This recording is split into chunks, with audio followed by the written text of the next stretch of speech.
Hello guys, pag-usapan lang natin si Catherine Bernardo. True ba pinaasa ni Catherine si Alden Richard? Kawawa Alden, nagtiwala siya kay Catherine Bernardo. Grabe nga naman kasi guys ang mga issue lumalabas ngayon sa social media na intriga at patama umano kay Catherine Bernardo at Alden Richard. Pero take note guys, no? Meron pa rin mga issue kaganapan kina Alden Richard at Catherine Bernardo.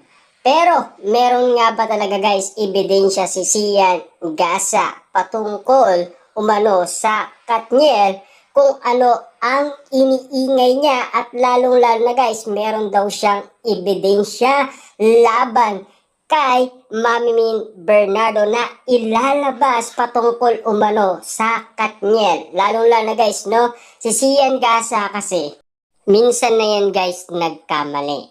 At lalo-lalo na guys, pinaniwalaan niya ni Christy Permin. At siyempre, sino ang nadawit noon? Si Christy Permin, di ba?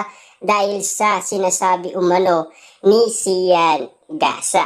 Pero, sa patungkol umano sa Katniel, meron daw siyang bidyong ilalabas ayon guys sa kanya at siyempre baka daw hindi kakayanin ni Mami Min Bernardo na talagang binabatikos guys sa social media si Catherine Bernardo at Alden Richard. Kita nyo naman guys si Alden Richard nai-stress na dahil sa pambabatikos umano dahil sa sinasabi umano ni Sian Gasa. Siyempre guys, no, ang mga Katden fans naniniwala pa rin guys kina Catherine Bernardo at Alden Richard. Hindi pa rin nila binibitawan ang kanilang paniniwala dahil nabubuhayan sila ng loob dahil sa sinabi umano ni Mami Min Bernardo. Pero take note guys, no, may comeback nga naman kasi si Sian Gasa na talagang kinaktatakot ng mga Lulu fans na mga Katden fans. Sigurado tayo guys kapag yan ay naglabas ng ebidensya. Ano kaya guys ang masasabi ni Mami Min Bernardo patungkol umano sa ginagawang akbang ng kanyang anak na si Catherine Bernardo sa kanilang dalawa ni Daniel Padilla. Grabe nga naman kasi guys ang mga patama ni Sian Gasa nang dahil sa kanya guys natutuwa ang mga Katniel fans dahil nabubuhayan sila ng loob at lumalakas guys ang issue sa Katniel ngayon dahil kino-confirm talaga ni Sian Gasa na talagang meron siyang ebidensya. Sigurado ba si Sian Gasa guys na nakikita umano ng palihim sina Daniel Padilla at Catherine Bernardo? Totoo nga ba talaga guys ang inala niya? Kasi guys nung pinaniwalaan natin si Sian Gasa last 2023, tumama siya sa kanyang mga sinasabi umano dahil meron daw siyang 5 source, no? Kaya nga naman guys, paniwalang paniwala tayo dahil siyempre nalaman kaagad niya na talagang kinabukasan ay magpo-post si Catherine Bernardo ng iwalayan. Ayon kasi sa kanya guys, no? Kaya hindi umamin kaagad sina Catherine Bernardo at Daniel Padilla dahil malaki daw ang mawawalang pera dahil sa kanilang kontrata. Tandaan niyo guys, no?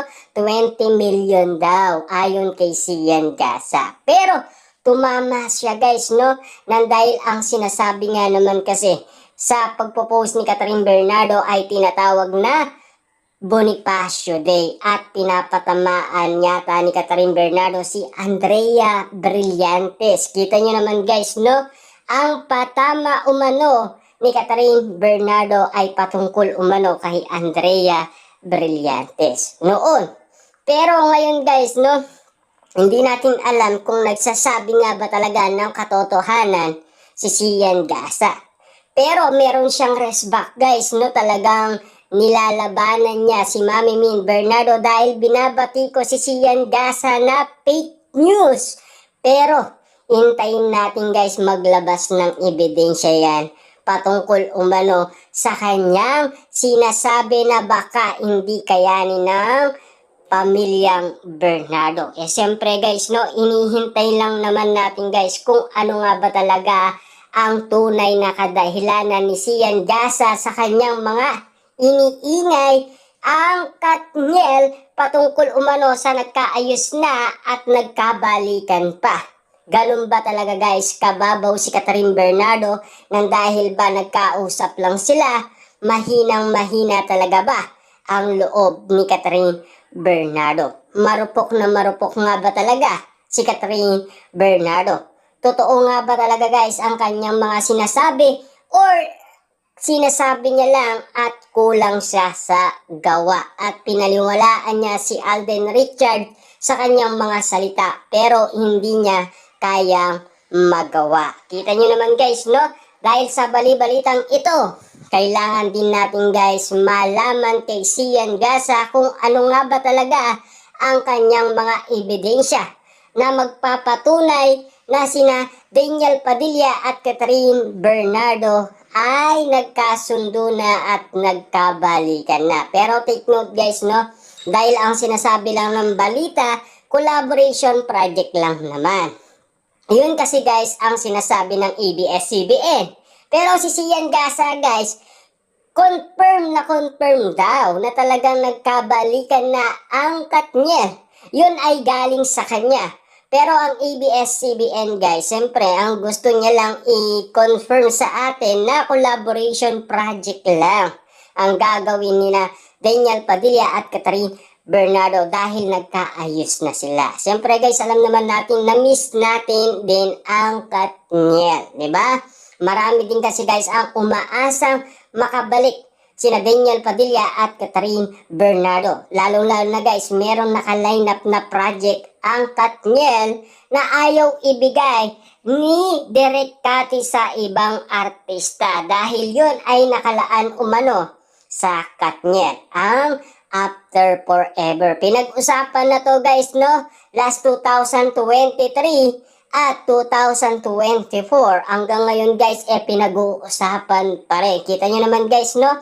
Na sana ngayong 2025, dahil maingay na guys ang Katniel, ay sana totoo na ang collaboration project. Baka na naman tayo guys dahil yan kasi ang sinasabi ng balita. Kasi alam naman natin guys, no, nagkaayos na daw ang Katniel. Maraming naniniwala dyan, lalong-lalo na Christopher Min at Ogie Diaz, di ba?